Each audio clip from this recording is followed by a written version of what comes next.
Hello everyone, welcome to maths unwind by Priyanka. हमारे channel में आपका स्वागत है। नेक्स्ट चैप्टर है हमारा ट्रायंगल्स। 22nd क्वेश्चन में क्या गिवन है आपको? Shown in is the image of 5 concentric circles. आपको 5 कॉन्सेंट्रिक सर्कल्स गिवन है, मतलब सभी का सेंटर क्या है? सेम है। तो यहाँ पे देखिए हमें क्या बोला गया है, Which of these statements about the concentric circles is true? अब यहाँ पे देखिए जितने भी हमारे सर्कल्स गिवन है सभी की रेडियस क्या है? अलग है। First circle R1, R2, R3, R4 and R5। तो सभी की क्या है हमारी डिस्टेंस, मतलब रेडियस क्या है हमारी सभी की? डिफरेंट है। देखने में हमारे क्या है? सर्कुलर है, मतलब शेप सिमिलर है देखने में, लेकिन इनके डायमेंशंस इक्वल नहीं है। यहाँ पे सर्कल की डायमेंशन जो रेडियस है वो इक्वल नहीं है। इसका मतलब क्या हुआ? They are similar, yes, but congruent no. क्यों कॉन्ग्रेंट में हमारी डायमेंशंस इक्वल होनी ज़रूरी होती है। सिमिलर में हमारी देखने में सिमिलर होनी चाहिए, रेशियो आपकी क्या होती है इसमें? इक्वल होती है। यहाँ पे देखिए they are congruent but not similar, no, they are similar but not congruent, यानी कि option C is the correct answer. Next हमें गिवन है L M N E F G have equal corresponding angles. Angle L किसके equal given है? E के equal है, M आपका F के इक्वल गिवन है, एन आपका जी के इक्वल है। तो यहाँ पे तीनों एंगल कॉरस्पॉन्डिंग इक्वल हैं, बट ट्रिपल ए से कॉन्ग्रेंट ट्रायंगल नहीं हो सकती, क्योंकि हमने पढ़ा है जैसे इक्विलेटरल ट्रायंगल है, तीनों एंगल्स क्या होते हैं आपके? दोनों ट्रायंगल्स हमने ले ली, A B C P Q R, 60 degree angle है, बट हमने उनकी साइड एक की 3 ले ली, एक की हमने क्या ले ली? साइड 4 ले ली। जैसे हमने इक्विलेटरल ट्रायंगल ली और यहाँ पे साइड्स क्या है? 3 सेंटीमीटर्स हैं, और एक ट्रायंगल ली जिसकी हमारी साइड्स कितनी है? 4 सेंटीमीटर। अब इक्विलेटरल में ट्रायंगल में जो आपके एंगल्स होते हैं सारे 60 डिग्री होते हैं। कोरस्पॉन्डिंग एंगल्स तो इक्वल हैं, लेकिन इनकी साइड्स इक्वल नहीं है। इसका मतलब ये ट्रायंगल ट्रिपल ए रूल हमारा कॉन्ग्रेंट में लागू नहीं होता है। अब यहाँ पे देखिए किसी भी ट्रायंगल में तीनों एंगल्स इक्वल हैं आपके, तो यहाँ पे सिमिलैरिटी की पॉसिबिलिटी है हमारी। अब यहाँ पे देखिए एक साइड एम एन है, ठीक है, एंगल एल एंगल ई के इक्वल है, एंगल एफ आपका एंगल एम के इक्वल है। तो यहाँ से हम कह सकते हैं triangle L M N is similar to triangle E F G by double A rule. आपको देखने में ये लग रहा होगा कि एम एन साइड भी तो इक्वल है यहाँ पे, बट आप ये देखिए जो एम एन साइड है वो आपकी कौन सी दो एंगल्स में बन रही है? देखिए 2 शेड और यहाँ पे 3 शेड्स गिवन है। 2 शेड 3 शेड वाली यहाँ पे वैल्यू कितनी गिवन है? 12, और यहाँ पे 8 कौन सी दे रखी? ई एंड एफ के बीच में जो आपकी डिस्टेंस है, और यहाँ पे एम एन के बीच में। तो यहाँ पे ये गलती मत कर देना कि आप ये 8 और 8 इक्वल देख के आप इसको इक्वल समझ लें और कॉन्ग्रेंट कराएं। चांसेस हैं आप ये गलती कर सकते हैं, तो आपको एंगल का विशेष ध्यान रखना है यहाँ पे। तो bye double A rule triangle क्या हो गई? कॉन्ग्रेंट। तो बाय साइड की कॉरस्पॉन्डिंग रेशियोज क्या होती हैं हमारे सिमिलर ट्रायंगल्स में? इक्वल होती हैं। इसका मतलब क्या होगा? एल एम डिवाइड बाय में E F, M N divide by में F G is equals to M N divide by में एल एन डिवाइड बाय में ई जी। हमारी क्या होंगी? कॉरस्पॉन्डिंग रेशियोज इक्वल होंगी। हमें क्या करना है?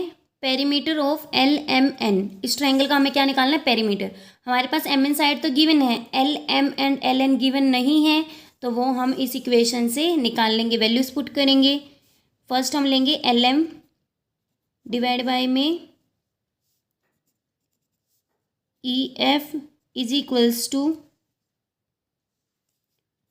एम एन डिवाइड बाय में एफ जी। वैल्यू पुट करेंगे। देखिए एल एम की वैल्यू हमें फाइंड आउट करनी है, ई एफ की वैल्यू हमारी कितनी है यहाँ पे? 8 is equals to M N की वैल्यू भी कितनी है? 8 डिवाइड बाय 12। तो यहाँ से हमारी क्या वैल्यू आ जाएगी एल एम की? 8 मल्टीप्लाई 8 डिवाइड बाय में 12, यानी कि 4 की टेबल पे कट करेंगे,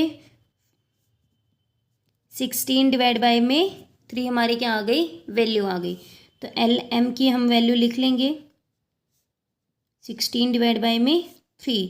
ऐसे ही हम क्या वैल्यू निकाल लेंगे एल एन की। तो एल एन की वैल्यू क्या आएगी हमारी एल एन डिवाइड बाई में E G is equals to L M divide by में ई एफ। वैल्यू पुट करेंगे, देखिए सारी रेशियोज हमारी किसके इक्वल आ रही है, यहाँ से कट करेंगे 2:3 आ रही है हमारी। तो यहाँ में हमारी वैल्यू कितनी आएगी 2/3। वैल्यू पुट करेंगे, एल एन की वैल्यू हमें फाइंड आउट करनी है। डिवाइड बाय में ई जी की वैल्यू क्या है हमारी 10, 2 डिवाइड बाई 3। तो एल एन की वैल्यू क्या आ जाएगी हमारी 10 मल्टीप्लाई 2 डिवाइड बाई में 3। दैट इज़ एल एन की वैल्यू क्या आ जाएगी हमारी 20 डिवाइड बाई 3। हमारी एल एन की वैल्यू आ गई, एल एम की वैल्यू आ गई, एम एन की वैल्यू हमें गिवन है। तो पेरीमीटर के लिए हमें सब साइड्स को क्या कर देते हैं ऐड कर देते हैं, L M plus M N plus में एल एन। एल एम की वैल्यू हमने फाइंड आउट की है 16 divide by 3 plus 8 plus 20 divide by 3। LCM ले लेंगे,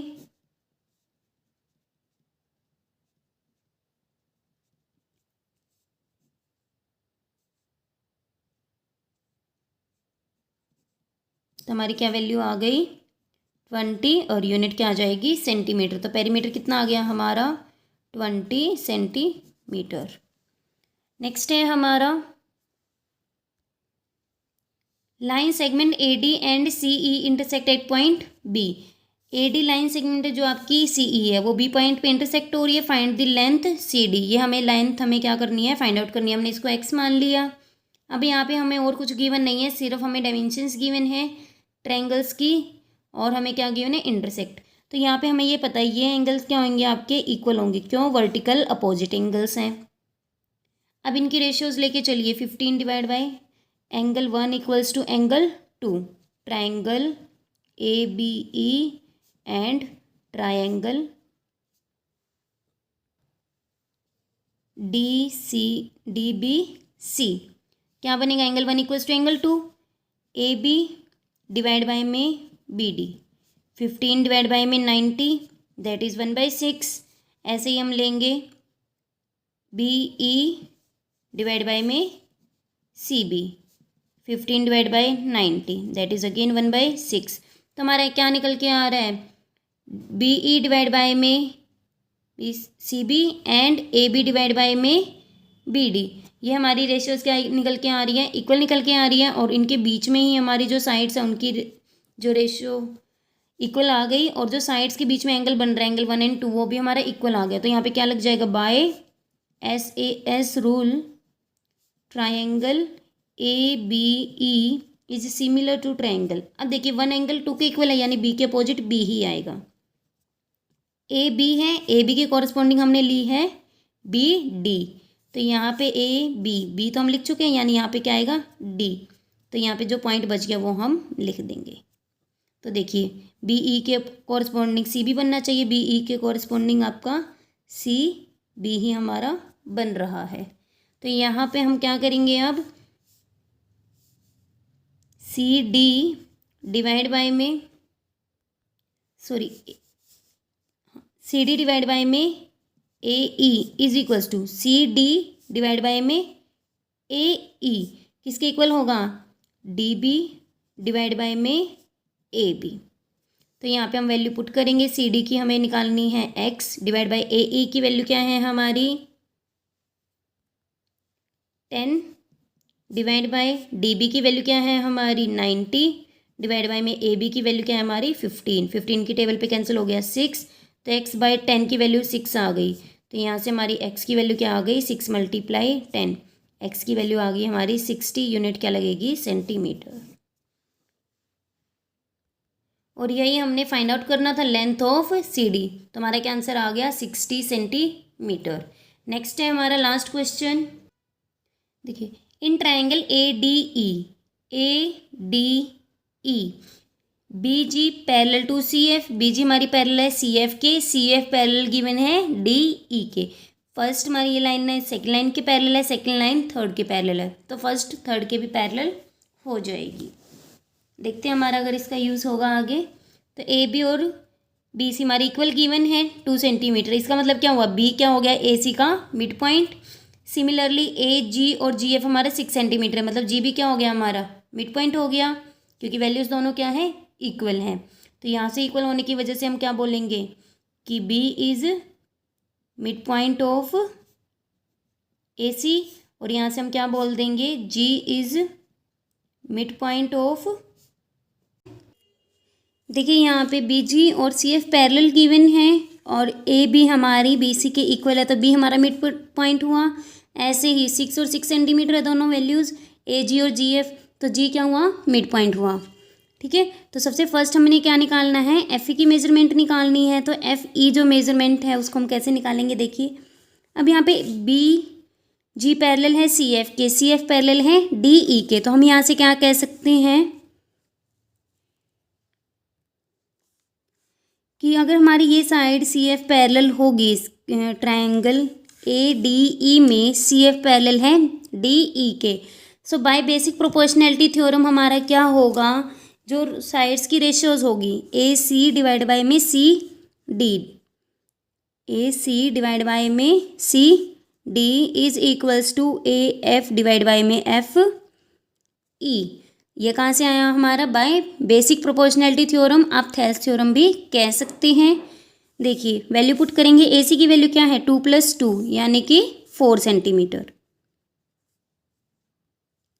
ऐसे ही हमारी क्या है, सी डी की वैल्यू क्या है 3 centimetre is equals to A F की वैल्यू 6 + 6 कितना हो जाएगा हमारा 12 सेंटीमीटर डिवाइड बाय में एफ ई। तो यहाँ से एफ ई की वैल्यू क्या आ जाएगी हमारी 12 3 divide by 4, F E multiply में चला जाएगा 4 into F E is equals to 12 × 3, 4 multiply में था डिवीज़न में चला जाएगा। तो यहाँ से क्या वैल्यू आ गई, एफ ई की वैल्यू क्या आ गई हमारी 9 सेंटीमीटर, और यही हमने मेज़र करना था। सेकंड पार्ट देखिए, मेज़र निकालना है हमने सी एफ, तो सी एफ की मेज़रमेंट के लिए हम यहाँ पे क्या करेंगे, जो ए सी एफ ट्रायंगल है, बी हमारा क्या हुआ मिड पॉइंट, जी भी क्या हुआ mid point. So by mid point theorem हमारा क्या होता है, ये पैरेलल भी गिवन है, ये मिड पॉइंट थ्योरम से बी जी क्या होगी, हाफ ऑफ सी एफ के इक्वल होगी। तो हम यहाँ पे लिख लेंगे बाय मिड पॉइंट थ्योरम हमारा क्या हो जाएगा, यहाँ पे B G is equals to half of C F. Value put करेंगे 6.5 is equals to 1/2 multiply C F. तो सी एफ की वैल्यू क्या आ जाएगी 6.5 इंटू 2 दैट इज़ 13.0 सेंटीमीटर। तो सी एफ की वैल्यू हमारी क्या आ गई 13 सेंटीमीटर, और यही हमने निकालना था। सो फर्स्ट हमारा पार्ट हुआ बाय थेल्स थ्योरम या बेसिक प्रोपोर्शनैलिटी थ्योरम से बोल सकते हो। सेकंड पार्ट हुआ हमारा बाय मिड पॉइंट थ्योरम, और यहाँ पे हमारा ये सेक्शन कंप्लीट होता है चैप्टर ट्रायंगल्स का। नेक्स्ट हमारा चैप्टर है सर्कल्स, जिसको हम नेक्स्ट वीडियो में डिस्कस करेंगे। Bye bye, take care, thanks for watching, like comment share and do subscribe the channel. Thank you everyone.